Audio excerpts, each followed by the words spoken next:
Tere tulemast kuulama Raplamaa sõnumite podcasti. Sõbrapäev on värskelt seljatatud ja meile on toimetusse külla tulnud üks suur Raplamaa sõber, vähemalt mina arvan nii. Tere, Sten Ole-Moldau. Tere. No kuidas sinu sõbrapäev möödus?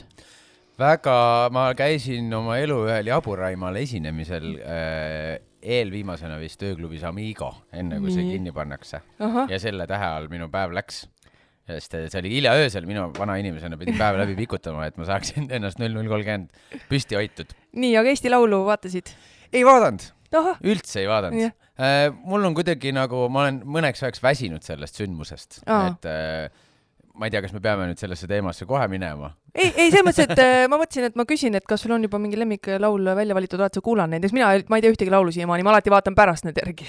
Ei, mina ka seni ei tea. Ma tean Nööpi laulu, sest teda ma vahin, nii ehk naa. Aga üldiselt tead, olengi nagu väsinud sellest. Et ma küll väga unistaks, et meil unistangi, et meil tekiks üks laulu kirjutuskonkurss, kus keskendutakse just laulude kirjutamisele. Et see on arusaadavatel põhjustel Eesti Laulul tehakse, tegelikult on see nagu show-võistlus. Ja see on ka vahva, kui inimestele meeldib seda vaadata, aga mina tahaks rohkem lauluvõistlust. Ja. Kuule, aga muusika juurde tuleme, siis lähme nüüd hästi kaugele tagasi, et kuidas ikkagi sinu jaoks alguse sai muusika, kus kohast? Ma arvan, et kõige esimene süüdlane on Riini-Manda koorid, kuhu ma teisest eluaastast alates läksin. Ja siis oli kitarriõpetaja Vahur Vessart, siis ma mõtlesin, et ise peaks midagi mängima, et koorilaulust ei piisa. Aga ma arvan, et murdeline punkt oli ikkagi keskkooli alguses, kui me hakkasime bändi tegema. Kui mind kutsuti kitaristiks ansamblisse Not, aga ma olin väga halb kitarist, siis mind vallandati selle koha pealt koheselt ja võeti tagasi lauljaks. Ja siis ma lauljaks jäin. Ja siis ma arvan, et see on see, kus ma nagu enam, siis ei olnud nagu enam selline väike jupp elust, siis see moondus nagu kõigeks. Kas seal vahepeal oli veel midagi, mingid bände panite selle Noti kinni ja tuli midagi uut või kuidas? Ei, meil oli Not, siis meil oli Malena ja siis meil pärast, siis meil oli väike paus, siis meil oli ansambel Kangelased ja siis kogu aeg enda asi ja siis meil olid vokaalansamblit tea juures ja eks neid asju on olnud palju. Aga kuidas sa tunned ise, millal see sinu hetk hakkas, kus sa nagu hakkasid oma asja tegema? Tegelikult siis, kui me ansambel Malenaga hakkasime tegema eesti keeles indie-rocki, siis ma nagu sain aru, et võt see on nagu kodune, et see on see koht, kus ma nagu päriselt kuulun. Et sealt see hakkas pihta, aga see bänd ei ole otseselt lagunenud, me võime oma mingisuguse comebacki teha iga 10 aasta tagant korraks, aga siis mul hakkas meeldima see kirjutamise protsess ka ise seisvalt. No täna hommikul mul natuke oli aega siin, mul oli seljakott koju ja mul ei olnud võtmeid kontorisse, nii ma istusin siin ukse taga, vaatasin sinu videosid, tutvusin natuke lähemalt, et ma olin muidugi enne ka natuke vaadanud, aga mitte nii süvitsi, et hästi palju ei kumama on ju Raplamaad sinu videodes, Raplamaa loodust, Raplamaa sellist linnamelu, et kas see on selline teadlik valik olnud sul teha seda kõike siin? See on kõige lähemal, olen hästi aus, et kui mul oleks nagu, mitte et ma valiks ka midagi muud, et see ei ole päris nii, et kui mulle laekuks pangakontole nüüd 100 000, et siis me teeks minu muusikavideot Hispaanias, et see ei ole nii. Aga jällegi, see on nagu kõige rohkem, see on kõige lihtsam, sest vastasel juhul, ega see ei olekski üldse mõeldav. Ja sinna lisaks on see, et ma kui armastan seda paika, ma olen siin kogu aeg, ma tean igat nurgatagust ja ma tean lasteaia õpetajate telefoninumbreid. Sest kui mul on vaja kuhugi sisse saada või midagi teha, siis siin on see kõik väga lihtne. Et mul on ka palju tutvusi filmimaailmas ja seal on ikkagi sa pead lokatsiooni 6 aega ette kinnitama ja kõik siukse asja tegema. Raplamaal on niimoodi, et kui sa tahad umbes Tarsi talus või kuskil Rapla vallamajas midagi korraldada, siis sa tead, kes seal on ja kui sa sinna lähed, sind tuntakse ära, lastakse sisse ja siis teed, mis sa tahad ja siis lähed ära.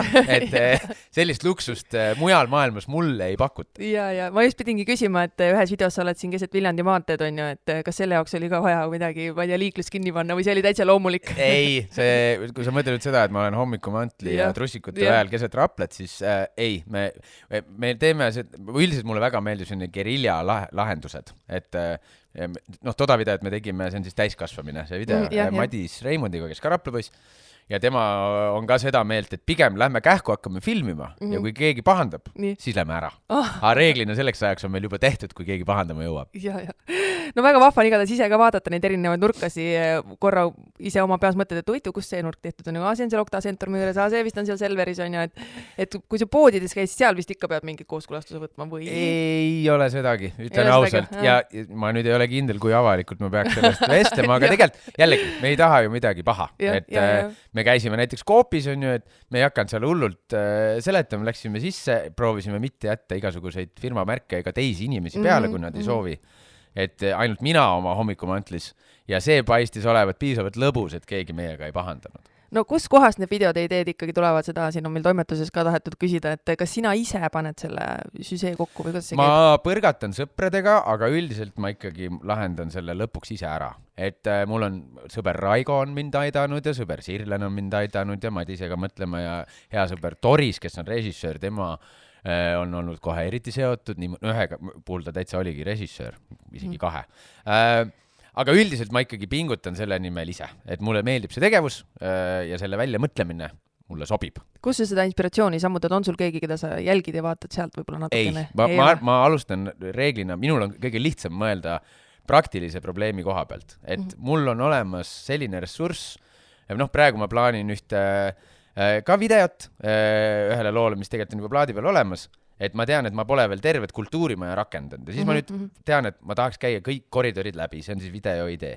Ja nüüd ma hakkan lahendama, kuidas ja miks ma seda teen, et ma alustan nagu väga praktilistest lahendustest, mis on võimalik teha ära ühe päeva jooksul, võimalikult vähese montaažiga, sest kes on kunagi ühtegi asja filminud, teab, et see võttepäev on tore. See arvuti taga istumine on see, kus kogu see protsess läheb haisema. Et tahan seda teha ühe võttega ja siis ma vaatan, mis ideed sinna mahuvad. No kui palju sa ise teed ja kui palju sul ikkagi on mingisugune meeskond taga, ma mõtlen just filmimistel ja just selles samas montaažis, et kas selle sa teed ka kõik ise siis või? Nüüd, sest aina enam teen ise, et ma olen proovinud monteerijat leida küll ja ma ei ole selles üldse hea, aga reeglina praegu ma olen avastanud, et mul läheb nagu teistele seletamise peale rohkem aega, kui et lihtsam ise ära teha. Aga see ei ole õige lahendus, ärge õppige minult seda. Aga jällegi, ma teen seda piisavalt harva, et see ei morjenda mind, kui ma pean nagu selle ise kätte võtma ja operaator ma ei ole, et see on selline asi, kus seal on see võluvits on ikkagi osav operaator teeb igasuguse asukoha ilusaks ja seda mina ei suuda ega hakkagi suutma. Kes sul on siis operaator? Kas Madis Reimund või siis Meelis Mikker, kaks väga hea nimega operaator.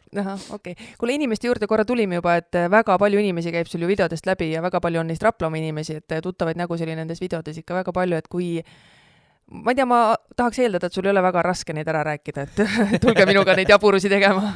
Ei ole, aga ma ka lendan suht niimoodi kiiresti ja agressiivselt peale.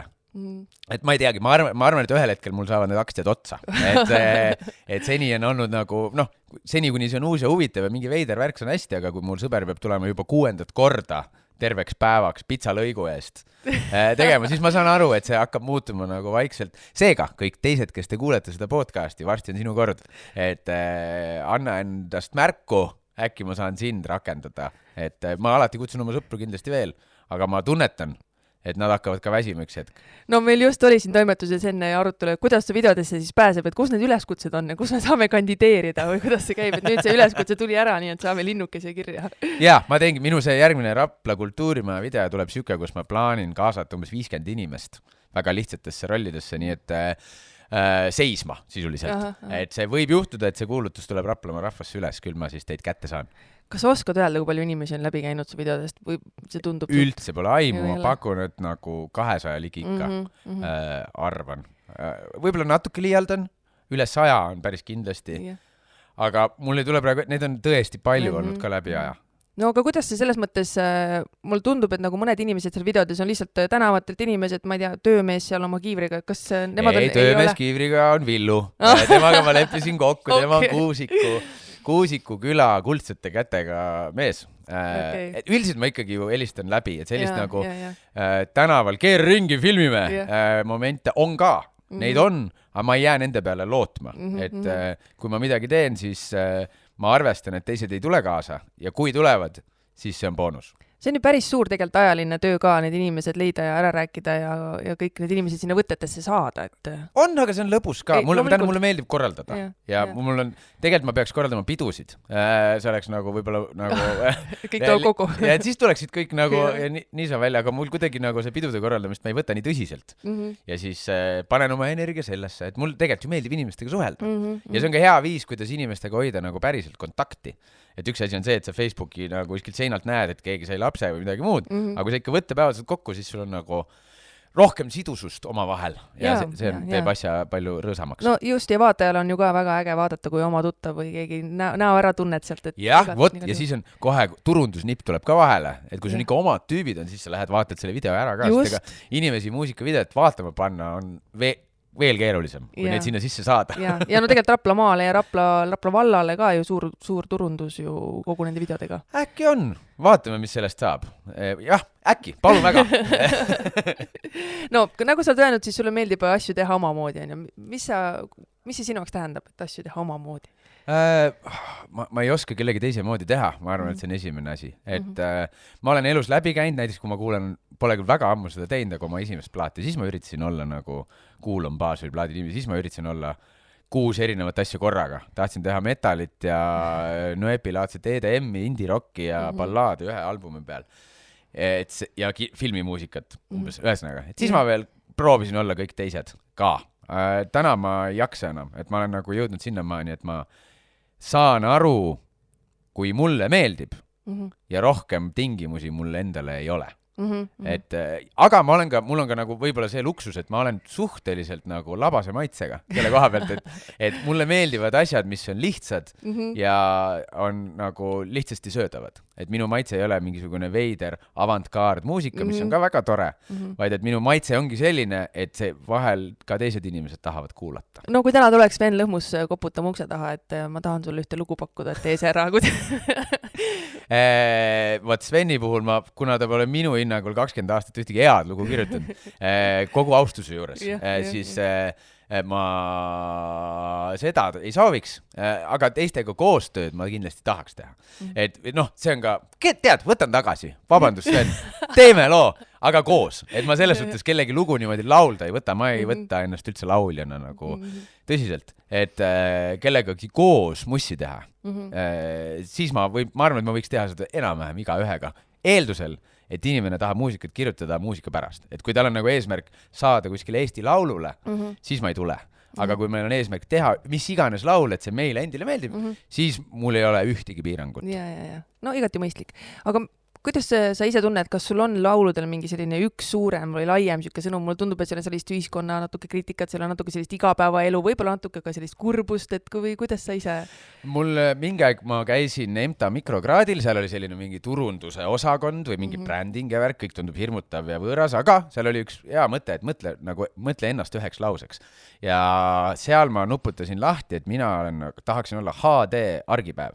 Nagu high definition, et kui üldiselt sa ei pane tähele kohvi, tassi, plekke, ei süvene sellesse nii väga. Mitte, sest sul pole aega, sul on elu ka, et siis mina võtan oma muusikaga selle aja vaadelda neid elu väikseid pragusid põhjalikumalt. Ja võib-olla see on see, millele, et kui ma mingi lauluga hätta jään, siis ma nagu üldiselt proovin ennast aidata niimoodi, et zoomi sisse. Et kui sa räägid umbes sellest, et ma ei tea, süda on murtud, et siis ära räägi ainult sellest, et suured tunded ja kõik jant, vaid mine nagu lähedale. Kuidas see nagu füüsiliselt välja näeb, kuidas see tillukesed detailid sellest on ja loodan siis, et inimesed esiteks märkavad neid detaile ja teiseks tunnevad ennast ära. Võib-olla see on üks selline ühine joon. Ja ühiskonnakriitika ka, sest mina olen feminist näiteks ja mina nagu tunnen, et kui mul on juba antud mingi platvorm, et inimesed päriselt kuulavad, siis sellega tuleb kaasa ka vastutus neid harida milleski, millest mina midagi tean, feminismist ma midagi tean. Aga ma pean tunnistama, et hetkel ma ehin ennast väga võõraste sulgedega, et ma ei tunne, et see hetkel mu muusikas piisavalt tugevalt kajastuks. Võib-olla see ongi nüüd hea koht, kus ma pean hakkama seda tõsisemalt ette võtma. No vaat sa ütlesid, et siuksed igapäeva hetked, mida me ära tunneme, et me ilmselt kõik tunneme seda, või mäletame oma peast seda tunne, kui sa selle Lego klotsi peale ikka astud, et see ei ole ikka väga mõnus tunne. Seda me enne siin just vaatasime. Ma kartsin seda, kusjuures ma testisin järgi enne, kui me videos selle kaadri tegime ja see on mälestustes hullem kui see reaalsus. Ei, võib-olla see on hullem siis, kui see juhtub ootamatult. Et kui sa meelega astud, siis on suht suva tegelikult. Lihtsalt mingi asi, aga siis astud õige kohaga vaata. Ja, just, aga kogemata on väga rets. No aga see laul Kehv keha on ju, et seal, mida sa seal öelda tahtsid? Ärge põdege oma kehasid. Kogu plaadiga üritan sama asju öelda, võib-olla ka teiste asjade kohta. Et meil on ju eriti nagu siin AI ajastul, kus me genereerime täiesti ebainimlike välimusega inimesi. Ja see on tegelikult barbide ajastust saadik probleem. Et me arvame, et inimene peab kuidagi välja nägema ja ta reaalsuses näeb välja väga teine ja siis sa peegli ees vaatad, et mina ju ei näe välja nagu see mis iganes asi, et mind see väga häirib. Ja ma ise nagu tahaks tähelepanu pöörata sellele, et kõik kehad on ilusad. See on ainult suhtumise küsimus ja ilu on väga muutuv konstrukt, sellel ei ole objektiivset reaalsust, et suhtuge endasse nagu lihtsalt ja armastusega ja oma lähedastesse kehadestesse samamoodi. Võib-olla ka veel sinna nagu lisaks, seda ma küll sinna laulu ei suutnud panna, aga et tervislik ja sport ja kõik selline nagu oma kehaga tegelemine, et seda tuleb teha nagu enda pärast ja selle pärast, kuidas sa ennast tunned, mitte selle pärast, kuidas see välja näeb. Et see rõhuasetus läheks nagu enesetunde, mitte väljanägemise peale, võib-olla see on selline kokkuvõte. No kui palju sa ise liigud? Hommikul Siim, ajakirjanik siin kaastööline, ütles, et see hommikuti ta näeb sind väga kiirel sammul igatahes kõndimas Raplas. Mul ongi 2 lahendust, üks on see, et ma 2 korda nädalas käin ujumas lastega, siis mul on Huntlit stuudios, millega ma proovin 15 mintsa ikka päevas teha ja kõnnin kiiresti, selles on Siimul ka väga õigus, et ma nagu, ma olen hakanud endale, mina olen nüüd varsti 40, üsna pea, ja keha hakkab juba vaikselt märku andma, et kui sa nüüd ei toimeta minu kallal, siis ma hakkan sulle vastu. Et just paar aastat tagasi panin rätiku ära valesti, tõmbasin õla ära ja 2 kuud ei saanud pilli mängida, et see, ja kui sporti teed, siis need asjad kaovad ära. Et see on mul nagu, ma ei saa öelda, et ma olen enne olnud väga liikuv, nüüd reaalselt olude sunnil ma pean seda tegema. Ja mul on väga hea meel, sest et vaim muutub ka virkaks. Kas seal Kehv keha videost tulles korra tagasi selle juurde, me panime tähele siin, et seal on mehed sul. Kas see on kuidagi selline teadlik valik, et mehed ka siis natuke rohkem või vähem muretseks oma kehade pärast? Või? Nii ja naa. Antud video kontekstis oli ka oluline see, et meie Rapla Väikelinna teatri mehed, kes seal kõik on, ei oska üldse tantsida. Et ma kutsusin nad, ja mina ka ei oska. Ma pakun, et kogu sellest kambast ma olen ise kõige kehvem. Ja ma tahtsin, et see video oleks ka selline pentsik, et kui seal see tantsu osa lõpus tuleb, on ju, või viimases sektsioonis, et siis see tants oleks siuke, kus igaüks tunneb, et ma teeks küll paremini. Ma usun. Ja tõenäoliselt teekski, et et see oli osa minu, et ta oleks nagu selle võrra naljakas ja see, et nad on mehed, see oli selles suhtes on juhuslik. Et mul on kuna meil on see Rapla Väikelinna teater, mul on sinna chati üks kiri, vaata, poisid, kuupäev, kellaaeg, lähme. Et see on mulle lihtne organiseerida, võib-olla järgmise peakski tegema ainult daamidega. Kuule, aga see tantsuteema vist on sul südames seal riburada pidi, mulle tundus ka, et seal alguses vist väga hästi ei osatud tantsida ja lõpuks vist tuli välja. Jaa, tantsuteema on aina olulisem, sest et jällegi meie lastega kogu aeg tantsime kodus ja ma nagu tunnen, et ühiskonnas on tantsimine nagu meeletult alahinnatud. Et see on nii, eriti kui me vaatame minuealisi ja vanemaid, ja võib-olla liialdan ka, et meil tantsuklubid on olemas ja inimesed pidudel tantsivad ja värki, aga kui ma vaatan, kui palju rõõmu see tekitab näiteks minus, siis me peaks ikka tantsima iga jumala päev. Nagu iga jumala päev, õhtul 10 mintse peaks tantsima. Meie lastega õhtuti teemegi nii, et paneme makist.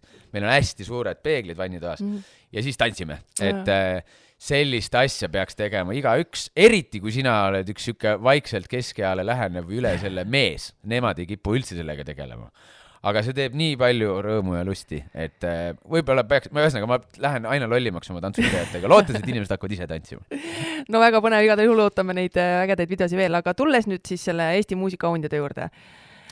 Kes veel võib-olla kuulajad isegi võib-olla mõned ei tea, siis sinu album Kehv keha siis sai autori laulu albumi tiitli. No kui oluline see tunnustus sulle siis ikkagi päriselt oli? See on väga veider öelda, sest ma ju ei saa kindlasti öelda, et see ei ole. Et see on väga uhke, et see oli ju žüriis mingi 150 inimest, et nemad pidasid seda albumit nii vahvaks, et nad sellise asja nagu valiku tegid. Et see on esimene asi. Aga ma arvan, et ta on olulisem selle koha pealt, mida ta mulle võimaldab nüüd teha. Et see tunnustus ise, see album, mul oli valmis aasta aega tagasi tegelikult. Mul ei ole nagu ma juba ammu tegelen teiste asjadega. Mul on veel ka vaja raha teenida, ega albumi tegemine, see on selge miinusprojekt, nagu pika puuga. Et ma alles praegu saan nendest haavadest jagu, mis mul sinna nagu tekkis. Aga asi pole üldse, nagu raha pole tegelikult see, millest ma tahtsin rääkida. Et see, mida ta võimaldab mul nüüd teha, on see, et kui ma kellelegi kirjutan, tule teeme laulu, siis tõenäoliselt ütleb jah, on suurem. Ma teen seda kogu aeg, ma kirjutan inimestele, et teeme. Nüüd on tõenäoliselt suurem, et ta ilmub välja. Ja teine asi on see, et ma saan käia rohkem esinemas, mis tõttu ma saan rohkem päevi ja saan selle eest ka küsida tasu ja saan rohkem päevi kulutada laulu kirjutamisele. Et sellel on väga selge praktiline väljund. Ka see läheb üle, ma olen täiesti teadlik, et see suur eufooria läheb üle paari päevaga, see on juba möödas. Et see, et ma olen hästi tähtis, kõik kirjutavad, vaat see peabki kähku üle minema, muidu lähed peast sõgedaks. Aga see nagu positiivne osa, et saab ennast rohkem muusikas rakendada, see praegu avaldub ja selle üle mul on kõige suurem hea meel. No meil tekkis ka siin küsimus toimetuses, et mis sa nagu teed üldse igapäevaselt? Kus sa tööl käid? Mida sa teed? Milline su nädal välja näeb? Minul nädal on nüüdseks näeb välja nõnda, et ma õpetan Viljandi koolis produtsentidele ja helitehnoloogidele helitehnoloogiat peamiselt, sest ma ise olen sealt koolis magistrikraadiga tulnud ja ma olen olnud helitehnoloog enamik elust. Ja siis ma nädala esimeses pool, neljapäev-reede olen seal ja esmaspäevast kolmapäevani ja nädalavahetustel vahel käin esinemas ja esmaspäevast kolmapäevani salvestan Susi stuudios teisi üldiselt. Et praegu mul on mitu albumit seal laua peal, kohe kui me siin lõpetame, jooksen ma Haldi uue plaadi singlit miksima. Ehk siis tegelen peamiselt, kas nüüd juba peamiselt sellega, siin on olnud ka väga pikk tee, et ma olen helindanud multifilme ja salvestanud nendele voice-overeid ja reklaame, ühesõnaga kõik, mis puudutab heli salve saamist, on olnud minu leib juba väga pikka aega. No see jõulumultikas samamoodi, et see oli ka sinu selline... Ja seal mina olin nagu tehnik, et see on see, millega on ausalt kõige lihtsam raha teenida. Et ma olen kasulik inimestel, et see Peetrike, see jõulurobot oli siis siuke film, mille kõik heli või jutud me salvestasime siin samas Raplas Susi stuudios. No see oli ka natuke sinu moodi vist, kuigi see ei olnud küll sinu kirjutatud on ju, aga see tundus, et natuke sellise väikse vimkaga, et lapsed võib-olla natuke kartsid isegi osa. No see on Mikk Mägi on selle asja siis tuum, et tema mu väga hea sõber, ta oli mu klassivend 6. klassist alates. Ma olen teda alati imetlenud ja proovinud olla tema moodi. Ta on olnud see, ma ei tea, kas teistel on ka nagu see cool sõber, kes justkui on su nagu täitsa üks-ühele sõber, aga sa kogu aeg oled veendunud, et ta on ikka cooling kui sina. Et minul on olnud Mikuga selgelt siuke suhe, et ta on ikka lahedam kui mina, kuigi ma ise arvan, et tema nii ei arva, aga ma ise olen täiesti veendunud. No nüüd ta teab. Nüüd ta teab, just, tšau Mikk. Ja tema, kui midagi, siis see on, kui sa ütled, et see on nagu minu moodi, siis rohkem sellepärast, et ma olen üritanud selle moodi minna elus. Mitte sellepärast, et see niimoodi nullist tõnda oleks juba olnud. Ja, okei. No ma ei tea, lõpetuseks siis räägi, et mis projekt sul veel, on sul veel mõni projekt käsil siis lisaks sellele, mis sa just mainisid? Järgmine album, pluss me praegu teeme ühe loo ringi, mitte ringi, aga juurde Estonian Voicesiga minu plaadi peale, siis mul on 3 videot sinna pooleli ja siis ma pean käima esinemas vahepeal ja siis tahaks teha ära ikka selle aasta sees ühe nagu lihtsama albumi veel. Et laud on täis ja kõiki neid asju, mida ma teile mainisin, ma juba tean, et ma ei jõua, aga minu puhul on nagu ega ma ei tea, millist ma neist ei jõua, et need asjad lähevad nii oma soodu. Et see selgub hiljem, aga seisma ma ei jää. Loorberite puhata ei saa, mis ongi tore. No tundub, et sa vist naudid ka kõike seda, mis sa teed nii, et... Tõesti naudin, et seal on nagu, ma ei lähe tööle, ma lähen stuudiosse, et mõned inimesed peavad minema tööle, mina lähen justkui tööle, aga ma tegelikult lähen stuudiosse ja mulle meeldib seal olla, et mul on väga vedanud, tänan kõiki kultuurimajas, kes selle mulle ka võimalikuks teevad ja mul on vedanud, kordan üle. Aitäh sulle tulemast, tõmbame praegu joone alla, laseme sul minna siis toimetama ja loodame, et ikka kohtume jälle ja igal juhul sul edu, jõudu ja näeme jälle. Suur tänu kutsumast. Aitäh ka sulle, kuulaja.